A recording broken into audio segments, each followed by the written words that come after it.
What's up, mixed reactions? It is Taco Tuesday, August 26th, 2025. We're missing Justin this week. Definitely wish him a safe trip back from Sandy Cheeks' home state of Texas. How you doing today, Casey? Hey, no complaints, man. No complaints. Glad to be here. Man, I'm very glad to be here. There is a big story I know you want to cover, but before we kind of touch on that, I just want to about 10 seconds talk about, have you seen the Cowboys documentary at all, the one on Netflix? I did. I actually, about 10 minutes before we hopped on, I just finished the last episode. I'm on because I've been kind of off and on watching it, but I'm trying to actually sit down and watch it all the way through. I'm about midway through episode two. I keep waking up with it, Anyway, Michael Irvin said the coldest thing. That's the reason I brought that up. I think I told you. He said the doctor tried to spank me when I was a baby. I caught his hand. Yo, I liked That Michael Irvin before this, bro, but oh my God, I love Michael Irvin, bro. that documentary revealed a lot of the turmoil that the 90s Cowboys were facing. And the fact that they were still the team of the 90s and went on to win 3 out of 4 Super Bowls is pretty damn impressive. You'll see what I'm talking about when you get into the mix of the documentary. It's very, very, very good watch. Absolutely, but I know one thing that you wanted to kind of cover, and you talked about it, and you said you'd rather talk about it on the show. I wanted my reaction to be genuine. Raja Jackson, son of Rampage Jackson. I know there's a situation going on. Can you just explain to me and everybody watching? Yeah, of course. So he was at a like semi-professional wrestling event, right? And how it started is he happened to be backstage with the wrestlers, just kind of hanging out, but Hmm. he was live streaming. So there was a camera crew there, and Psycho Stu, the wrestler that he had this conflict with, like real conflict. What ended up happening is Psycho Stu ended up smashing like a prop beer can on the head of Raja Jackson. Not a real beer can, a prop beer can that they would use within the ring. And Hmm. Psycho Stu was expecting Raja to have like a sell on, how wrestlers sell their moves, because he saw the camera, so he thought it could have been some type of Wait, sorry, you promotion. said a cell? You know how like when they get hit, like they'll fall backwards like that, like Oh, it's a sell, sell. like selling it. Yeah, yeah, yeah. Yep. And so Raja didn't sell because he wasn't in on the quote unquote joke, right? And so he made that very known that he wasn't a part of this joke. He was not a part of this wrestling world. And the wrestler himself, Psycho Stu, I can't remember his real name, so I apologize. Profusely apologized to him like a real man. He's like, "Hey, I'm sorry, I didn't know, man. Like, that's on me. I was in show mode. My bad. My apologies." And Raja was like, "Hey, it's no problem, man. It's cool. Like these things happen." But this anger, I suppose, was just building and building up in Raja, and he was live streaming the whole event. And during the end, during this Hmm. wrestler's match, Psycho Stu, he was talking to his chat. And he was telling him, "This ain't gonna be nothing stage. I'm gonna go in there and I'm gonna hurt this man. I'm gonna fuck him up." And so during the course, towards the end of the match, Hmm. Raja jumps in the ring, picks him up, and power slams him onto the ground, knocks him unconscious through the slam because obviously he wasn't expecting the slam to take place. Um, Locked him out with the slam, I might add, Hmm. mounts him and proceeds to punch him in the head 22 I saw times that. Yeah. before any other wrestler or, anyone at the show, I guess, proceeded to stop it. And due to this act, this wrestler had to go to the hospital. He Oh, almost how's he doing lost his now? life. I think he's slowly recovering, is from what I'm Yeah. hearing. But he almost lost his life because of this. And as obviously, like you said, Raja Jackson is the son of UFC and just mixed martial arts Hall of Famer and great in Rampage Jackson. Raja Jackson is a trained fighter. Yeah. He is a he is a natural born killer when it comes to fighting. And I personally think, as much as I hate to say it in these type of situations, I think Raja Jackson needs to go to prison. Like, this is an act Hmm. that is so completely unacceptable for not only just to be in public. But as someone who is a trained fighter, to act this way, to sneak attack this man who had no idea what was coming. Not only that, it was premeditated. He was talking to his chat, his live Let stream, me watch the how video he's of going that to. shit. Yeah. It was. It's not acceptable for human behavior. We're all kids at one point. We're all do dumb stuff as kids. Roger Jackson's not 16, 17, 18 years old. He's a 25-year-old man, a Yeah. trained fighter. This is not acceptable act. And I think he deserves to face punishment by law from this. I hate to sound like a boomer, but a man almost lost his life Yeah, I'm watching. because of Just kind of looking it. for it right now. That's What, fucking crazy. what are your thoughts? I mean, like, I know you didn't know fully on the situation, but as I unfolded it to you, what are your thoughts? So before I get into that, this happened over the weekend, no? Dude, I feel like within the last, I don't know, week or 2 weeks, I have been watching so much Rampage, whether it's like him and his son in a podcast where they're play fighting and shit. Like, I mean, him and his son have a really, I mean, seems like a pretty good, They relationship, but I'm not do. gonna, kind of get into that. But just to talk about the act itself, man. I mean, I'm with you. I'm more, if something happens in a sporting event, a little roughhousing, no blood, no, whatever. But he damn near killed him. Like you said, he's a trained fighter. I've heard different things. Those who are more into fighting and who actually watch fucking shows, nobody can comment. But I've heard that your hand's actually being registered. It's more or less a myth. Like, 'cause you can be It's not registered to true. fight. Yeah, Right, that's it's not true. within the U.S. boxing or whatever it is, but your hands aren't necessarily registered as weapons, as people like to call it. Now, Yeah. granted, that I'm sure that could be used against you in court. You've been trained to fight, but the hands being anyway.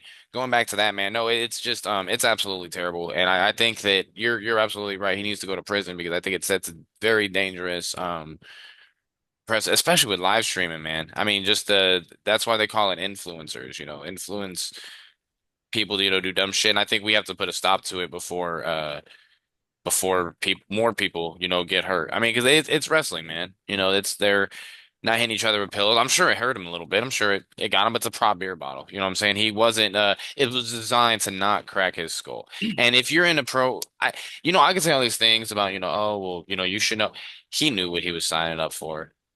People should have prepared him if he didn't know that this is a fake event. I don't know what like I don't know. You said something about they had some kind of real beef. They shouldn't have let them in the ring at the same time. No, But nobody would no, have here's the thing. expected he would have done that. I don't think. No, so I apologize. I don't know if I said it incorrectly. You just misheard what I said. The beef started because of that. That was the first night ever meeting. Like Raja had the issue with him at first because of the beer Oh, can, the because that prop was the beer can. first thing that happened. Yeah.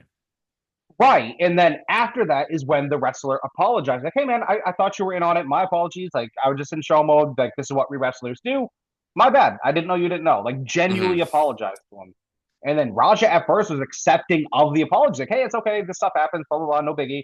And then I don't know what it was. I don't know if he just kept continuously getting angry. I don't know if his chat was feeding him like, oh, you Egging gotta him hurt on. him. Yeah. Yeah. And so that to me adds another layer to it because it's premeditation at that point. Because he was telling his chat, hey, this is I'm going to go ahead and do. He didn't just snap and go and do it, it was Yeah. premeditated. He was planning it. Shit's fucking crazy, man. That's hopefully rush speed recovery to Psycho Stu. And I don't know the guy personally. He could be the worst fucking guy in the world. But the bottom line is you're in an event like that. There's no reason for you to go around trying to hurt people. You know what they say in the parking lot. Like you have, I mean, and on top of that, you have fucking kids watching, bro. And he just took he almost got beat within a Yeah. half inch of his life. You know what I'm And saying? Like, it's not only that, dude. It's Raja wasn't even part of the match whatsoever. He was in the crowd and then just ran into the ring. oh, you know what? And I think because when you said that, I was assuming it was part of the storyline. So he just attacked No, this dude straight up. He wasn't even like absolutely. scripted, like, oh, wait, hold. Oh, and then the Psycho Stu dude, he probably thought that he was in on it See, the and then hit beer him with the can beer incident bond. was the beer can incident was before the show. Like the beer can, they were all just hanging out outside Okay. chilling, right? They were all just chilling, having fun. and then Psycho Stu just boom baps on the head with a beer can like a prop beer can, just because that really is what wrestlers do. He was just fucking around, having fun, Busting and his then balls a little bit. exactly, that's exactly right. And then during the course of the actual show, Yeah, right, right. when Psycho Stu was having his match, That's fucking that crazy. Raja, he was just in the stands, like he was just in the crowd watching, live streaming still, talking to his fans during the match, saying, I'm gonna go fuck him up. I'm gonna go fuck. And then he jumps into the ring mid-match while Psycho Stu is not looking, waits for him to turn around and picks him up, and then power slams him and knocks him out cold, and then punches him 22 times in the head. What's your feeling about the people in the chat saying stuff? I don't think you can monitor stuff like that. The internet's too big. Yeah, no, you can't You can monitor. kick people off the platform or whatever it is, but I mean, you really can't do nothing. Even, I mean, if somebody gets, I mean, it's gonna be so hard to get that person to subpoena shit. Like it's, I don't think you're gonna see anything happen to them. But back to that, man. Just God, that's just terrible. I've been That's why seeing it I all say over. I he haven't needs to go to known. prison. That's why I say he needs to go to prison because he was not part of the show. He was not part of the match. It was premeditated, and he was telling his chat what he's going to That would do. literally be no different than you playing in a basketball game and me running up from the sidelines and just start wailing on you and attack. I mean, that's literally the exact same thing, That's bro. exactly I it. mean, Yeah, that's even more so. Where is security? My guess is because he was Raja Jackson, people were just like, all right, I guess that's what we're doing. That's kind of, I you know what I'm think saying? I think at first maybe people thought it was part of the Right, show that's what I'm saying. in, until they saw that the dude's literally leaking blood from his face, and Raja still just won't stop hitting him. I think it was too late for them to realize, oh wait, this is real. Like this is actually happening. Yeah, man. Speedy recovery, Psycho Stu, man. Speaking of wrestling, man, on a lighter note, John Cena's last match is gonna be not pay-per-view. It's gonna be on Saturday night's main event. I think it's in like October. I'm gonna dude, I have not watched a wrestling match in fucking like 16 years. It's been a minute. I watched like some like old shit like on YouTube, but I still occasionally watch it here and there. I'm not what you'd call like a fan, but my wife, she likes it a decent amount, right? So, I watched WrestleMania this year, and the past couple of years I always watch WrestleMania. There's like just a little few like quirks about it that are still entertaining to this day. And I will say this, dude, that some of the athletes that you see in WWE are phenomenal so a lot, most of them athletes. played high level sports. Like, or not most of them, I should say, Like, but a lot of them. yeah, Yeah. they are really, they move much quicker than you think. They jump much higher than you think. And yes, of course, as far as the actual act of what they're doing, it's scripted, but you couldn't sit there and watch a match and say, "Oh, that still hurts." Like when you have somebody picked up over the shoulder and like you fling them off you, yes, you hold their neck obviously to ensure that they're not going to break their neck, Yeah. but their chest still takes the impact of that fall. Like it still hurts. Yeah, no, absolutely. And you're not falling onto a pillow is another thing.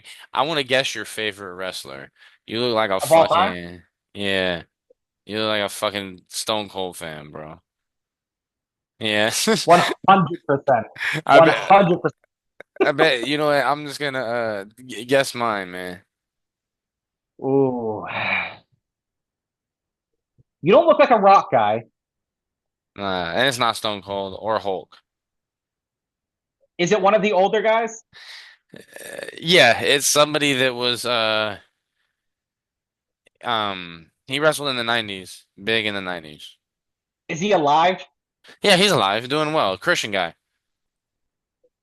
Doing alive. white guy Christian from Texas. white guy from Texas. Not Shawn Michaels? Undertaker. I served that thing. But yeah, bro, it's the most fun sport. God, that's kind of the total topic switch. But just talking about like wrestling and stuff, and we were talking about him being a trained fighter. Betting on UFC is so much fun, bro. But It then when that is. motherfucker starts getting their ass beat, you're just like, damn, and they're just and the announcers make it 10 times worse. I will say I would 100% go to a WWE live, like Fuck in person. yeah. That would be fun. Go Like like that would be such a cool experience. speaking of events, man, Frozen 4 Vegas 2026. Hey, Are you gonna go? fuck yeah, I'll go. Maine's gonna be in it. Yeah, they are, baby. Yeah, Maine hockey. But we've been talking about everything but Joe goddamn Milton, man. What did you think? So obviously, there's no denying he played immensely better in game three than he had in game one and two. He played really, really well. But at the same time, I don't feel Atlanta rolled out with anybody that they're going to be rolling out with in week one, nor did Dallas. Let's not act like Dallas did either. However, I like how Milton slowed his reads down, Hmm. slowed his progressions down. Looked like he was actually putting I don't want to use the word thought because obviously you have to think to be a quarterback, but it looks like he actually took time to develop his reads and look through the defense during the play. It didn't look like he was out there saying, "Oh, I have the strongest arm on the planet. I can throw it in between any defenders." Now, he had that Hmm. rushing touchdown. He had a really nice passing touchdown. I liked what I saw. And obviously, Dallas got their first win of the preseason. They dominated Atlanta every facet of the game. That was nice. That was cool to see. Um, do I now have no like trembling feelings about Joe Milton? No. Like I still wouldn't trust him to go and start in a game right now, especially over Dak Prescott. Yeah. But I'd be horrified if Joe Milton's my quarterback going into any start this season because Right. he's just not ready. Yeah. I don't know if he ever will be, but he obviously clearly, he's just not ready to be that guy. He's one of the players that might not ever get there. Um, one thing that I saw that I wasn't a huge fan of, they didn't cut Mozzie Smith, who has been the worst first round draft pick they've had in ages since Taco Charlton. They cut Deuce Vaughn, though, which obviously, little 5'5" Deuce Vaughn is never going to be an actual NFL running back because, he's not Darren Sproles. But I like seeing his heart. Mm. I always liked him seeing out there. Um, and so I think Joe Milton obviously saved his job. Like he made the 53-man roster. He's their number two quarterback. But am I sold on Joe Milton? No, not at all. Yeah, and I think that just kind of goes back to it's just hard to play the NFL, man. I mean, you got to be good. Granted, no, I mean, I get you. I wouldn't trust him to start either, but what would you have? It's like one of the two evils. Would you rather have, well, I mean, obviously you're going to want a guy. Okay, I guess if you balance them out, are you going to want a guy that's super athletic like Milton, great talent, but just the mental aspect of it you have to work on? Or would you rather have a guy who has that squared away, but the ceiling you kind of know where it's at as far as his athletic ability? I mean, in a sense, what you're asking me, Ian, is would I rather have Joe Milton or Cooper Rush? I mean, look what we had for backup the last 3 years. It's been Cooper Rush, and he's done pretty well in his time in Dallas. He's won more games than he's lost, and he held Dallas above water in 2022 and won a game in 2023. So I respect what Cooper Rush did. Obviously, with that being said, I think Cooper Rush is more reliable and dependable, but I think his ceiling isn't as high as Joe Milton's could be. But the ceiling, you don't always reach the ceiling. Like it's one of the things where if I ask you, Ian, oh, hey, do you want $50 guaranteed or flip a coin for possibly getting 100? That's like Cooper Rush and Joe Milton. Like, yeah, you're getting that guaranteed 50 with Cooper, but you could get that extra 50 with Milton if it lands on the right, if it lands on heads or heads, what I mean, whatever you call. Oh, sorry, I had the mute button. But no, that's a really good way to put it because you know kind of the max of what you're gonna get, but you kind of more of a upside. One thing about the Rams though, man, we wanted to get better at linebacker during the draft, and we ended up waiving Chris Paul Jr. I thought he was really good coming out of college. I thought he was gonna help There's shore up the always those defense, but players. There's yeah, I mean always those he players that don't expect to get cut and they yeah. perform well. but they still end up getting cut. That happens every year somehow. I think a lot of it is just retaining the guys that we do have just based off I mean, because we did have six last season, but I mean our linebacking core, I mean, you know, that we definitely could have improved there, but I mean we'll be fine. I mean we have I mean I think the word generational is thrown around way too much, but a great player in Jared Verse. That dude's a beast. We're gonna play the Eagles week 3 or 4, one of the two, but um next week is the first pick 'em. Next I week is love the it. first pick 'em, bro. I am I excited. cannot wait. And then, of course, they Stafford's back at practice now, so Mm. that's obviously really good. Have you heard anything? Is he looking like he's good to go week one? Well, I've been hearing, let me see. I was looking at it earlier and they had him. Yeah, they're still confident that he's gonna be on the way. I've heard nothing but positive things it's about his status week Good. one. Personally, man, God, don't shoot me, but I think we drop week one to Houston. We'll talk about it on the pick 'em. But We I can don't think talk. that's gonna be an indication of our whole season, but I don't know, man. I just think Houston, I think they're going to be good out of the gate. You got CJ Stroud in his third year. I think, I mean, with the weapon we're getting in Devontae Adams, I think it's going to take him a little while to get in.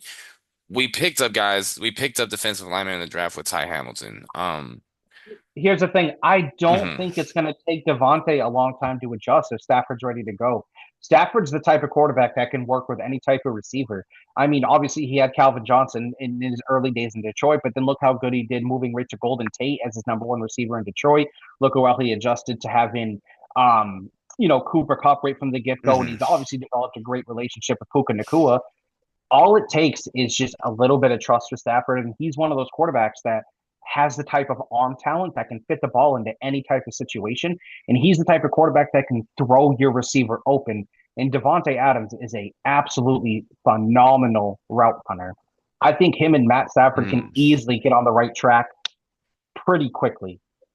Yeah, and kind of going through the different list of cuts here for the Rams. Not really many guys. That I would have seen having a huge impact. Like I said, Chris Paul Jr. I was excited about him just because I thought he could have been a core piece, you know, within our linebacking core. But I mean, at the end of the day, he was picked what third or fourth round, so not something you can't necessarily find a replacement for. So a little disappointed, because especially because that name Chris Paul. I mean, let's just keep it. $100. But I mean, I don't think he'll be. I'm a little disappointed because I know we have faith in him, but I mean, Ty Hamilton, he made the 53 man roster.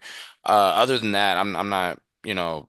Yeah, I'm not too broken up about it. I think we're going to be in a good position, but having those two guys coexist, which I think, you know, they'll probably go together fine. But I don't think it's going to necessarily happen week one. Week two is going to be Eagles, Chiefs. I know we're going to cover all that when the time comes, but so many good, you know, they're not So much. doing the week one Monday night doubleheader. I think it's week two they're doing it. Me too. Let me ask you this, and this is Yeah, just coming from an outside perspective, okay? So Jaden Blue, right? Jaden Blue, fifth round pick of the Cowboys. in Texas. He made the 53 man roster Hmm. and he only played about 5 minutes of preseason. Do Hmm. you chalk that up to what they see in training camp, or do you chalk that up to the talent that they see in what they saw at Texas, hoping that it can develop?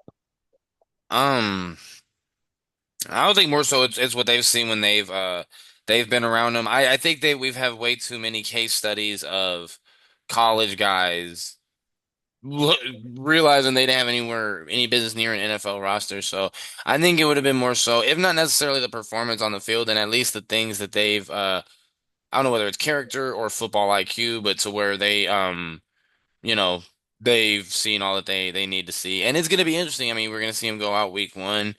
Pickens Yep. and CD Lamb, bro. I mean, both healthy. I know you're licking your chops. And then the starting running back for Dallas this year is going to be who is it? Javante Williams. Okay. Okay. One thing, a moving running back aside from the Deuce Vaughn cutting that I didn't like, Miles Sanders made the 53 man roster, and he looked awful in preseason. Not that that means he's automatically going to look bad in the regular season, of No. course. But he's a veteran running back. He's made his mark in the NFL. He's had a few good seasons here and there. I don't mind it, But obviously, with Miles Sanders, you have a limit too. I guess So I Miles didn't. Sanders, like, how great is he really going to be, right? Like, that's kind of where you're coming from. How good is he really going That, to be? that's exactly what I'm going to be. And right now, they have him listed as RB2 on the depth chart. I don't like that. I think he should be RB3.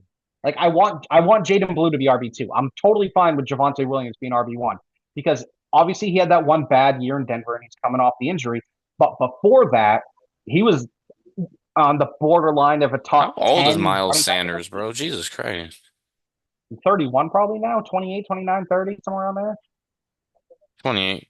Thought he was a little older Yeah, than that, to be honest. He won a Super Bowl with Philly, no? yeah. Uh, I think in 2017, no? 18. Oh, wait, hold on. Let me see. Was he? I feel like he was on the Eagles when they won the championship. No. Oh, he came. What year did the Eagles win it? The 2018 no. 2000. Oh no, never mind. 2017, Yeah, he got there 2 years 2017. after. I'm tripping. Um, but like I said, he's shown flashes here and there, but I'm totally fine with Javonte Williams being the number one. He's shown flashes of being a really good, Hmm. solid NFL running back. So I'm fine with that. But I don't think Miles Sanders should have made the cut. And I hope he proves me wrong. Truthfully, I really hope he proves me wrong. But I would have gone with him, Javonte Williams, Jada Blue, and Deuce Vaughn, personally. Yeah, and excuse me. I mean, a lot of it is based on probably what they've seen from him, but obviously, or sorry, what they've seen when they've been around the facility. But obviously, in college, I mean, he had a huge game, made some big plays against Arizona State.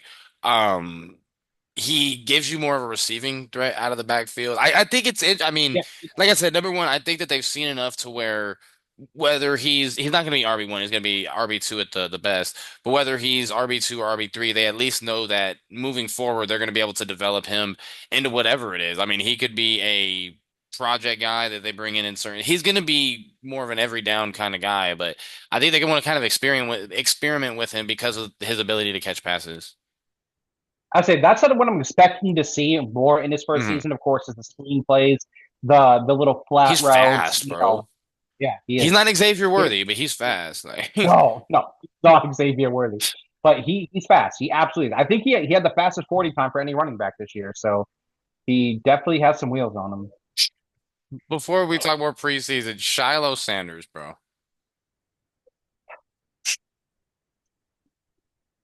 Man, that was Go to crazy, bro. Cleveland. Go to Cleveland. Play with your brother. Go to Cleveland, play quarterback. Dude, that's crazy, bro. Yeah, it's what is Cleveland? You know the funny thing is, I think I asked a question last week on the show. You guys were both like, "Nah, bro. What if Cleveland ends up with the number one pick? They're taking Arch Manning, bro. What they're gonna say? You think that Archie Manning threw a fit when they were gonna send Eli's ass to San Diego? It's about to be World War III up in them.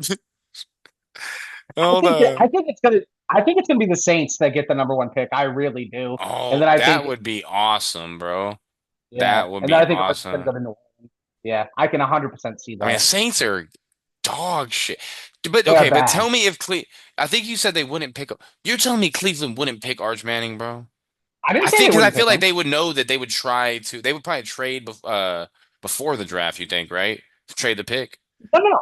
If Cleveland gets the number one pick, they would absolutely take Arch Manning. I never said they wouldn't. I just don't think they're going to get the number one pick.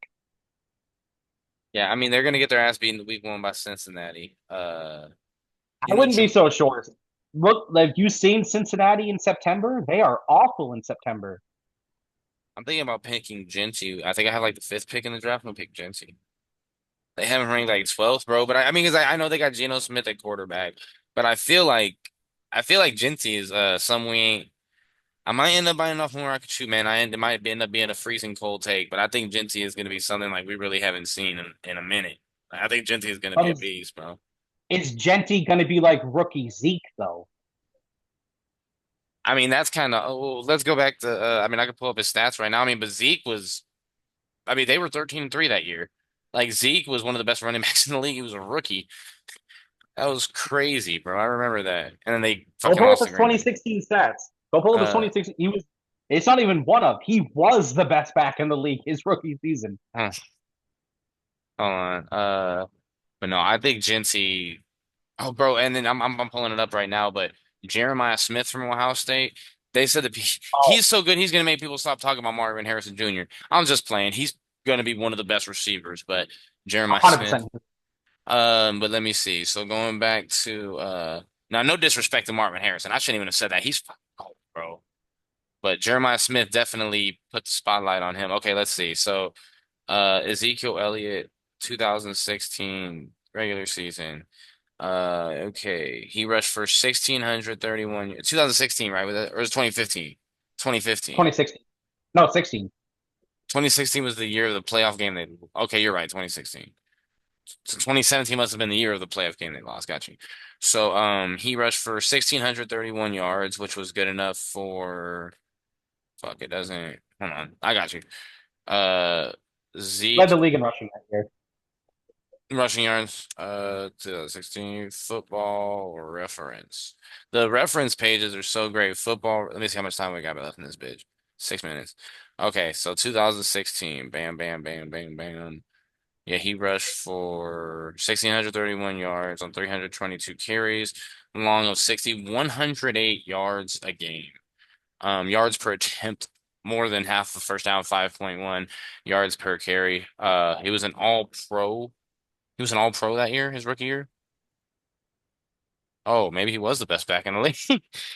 He was. Yo, He you know was how the third in NFL MVP voting. I don't remember him being. I mean, I know that he was. They took the league bro, by storm, but holy shit. Ian, go I watch the remember he was different, bro. on Like our I break remember that. on on the break after this. Watch 2016 rookie Zeke highlights and come back and talk. I got you. Do it. Bro, third in MVP voting, fifth in offensive player of the year, second in offensive rookie of the. Who finished first in offensive rookie of the year? Wait, Dak Prescott. I will say it had to have been Dak. I mean, they were balling out, and then that game against Green Bay, that's That comeback though was incredible though. Like oh I know oh they lost, they but it was so tough, man. Like it was in Dallas, bro. Like you guys were the one seed, and then to make that yep, shit worse, Green Bay just ended up losing the next week Atlanta. to Atlanta, and then Atlanta blew a fucking 28-3 lead. I fell asleep during that Super Bowl, bro. Like I was like, this shit's over. I fell asleep. I woke up and sure the fuck enough, only Tom Brady. Tom Brady leads the greatest comeback in Super Bowl history as the Patriots win. I was like, overtime? I've always wanted to see overtime in the Super Bowl. I fell asleep. The Chiefs Niners, was it double overtime?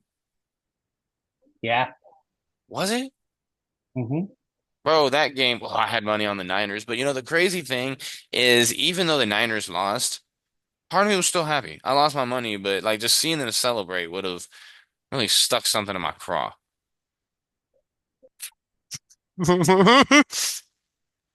Oh, you ever seen Gran Torino? Yeah. Oh man. That little kid, he was like, boy, does my ass sure hurt from all the guys at my construction job? They were trying to teach him how to talk like a man and shit.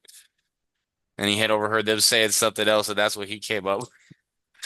Oh, Clint Eastwood, bro. Speak of the devil, have you seen the movie? It's called Mule. It's with him. He's like some I've old seen ass dude, and he's just going smuggling coke across the fucking country. The American life, the American dream. the But American Dream. I'm so happy, bro. You realize that we got like fucking 12 football games tomorrow or Thursday, something like that. College. There's a lot of football Thursday. A Oh lot. man, Ohio State, Texas on Saturday. It's at noon Eastern, bro. Oh, good. I'm watching. Why would they put a game like that at noon Eastern? Like there ain't shit else going on. NFL, I like it when college ends and they can start. Well, I mean now you really can't because you have the playoff and Oh, shit. oh my God. Okay. When we get back, I have a sports conspiracy theory for you. I got you. I'm kind of thinking of what sport? It's football related. Okay, all right, I ain't gonna spoil too much about it, but yeah, speaking of conspiracy theories, man, like since we got a few minutes, we're gonna definitely dive into some more sports next show. I was watching some of the cartoon conspiracy theories, and they said Dora's bracelet is a tracker bracelet because she got autism or Down syndrome or some shit like that. Like they have some wild, and they say uh, or they said that the Rugrats, like Tommy's dad, was I'm sure you've heard that one. Yeah, all the Rugrats except the only one that's actually alive is Angelica and Dale. All the other Rugrats are Yeah. actually dead. That's why Phil and Lil were twins because they didn't know if they're having a boy or a girl, and it was a miscarriage. That's why Tommy's dad is always creating a bunch of toys for the son that he never had for Tommy, and Yeah, um, yeah. and then Chucky died with his mother. Yeah, yeah, and that car or whatever, the Asian lady, right? Yeah, that's why Uh, Chaz is always such a nervous wreck. Yeah, that Chaz, scene. bro. You realize they during that shit came up last year during bowl season. It was Rugrats and they were like, "Hey Stu, let's go catch the Penn State Notre Dame game." And then the Fairly Odd Parents one where Cosmo and Wanda are just antidepressants. I've seen a bunch of them. I don't remember that one specifically, but that show was wild, bro. That show Jimmy was wild. Neutron was wild. That was wild. Oh no, they said something about Cosmo and Wanda ain't. Do you remember the it was a movie with Fairly Odd Parents, and they used like a remote, and they kept hopping all these different worlds. Yeah, Yeah, channel surfers or something. yeah, that shit was crazy, man. God, those they just don't make cartoons like they used to. You know, Do you one remember the Jimmy Timmy Power Hour, where it was a crossover between Jimmy oh Neutron and God, the I heard Fairly Odd Jimmy Parents? Timmy Power Hour and Carl how he used to always flirt. Hey, Jimmy's mom.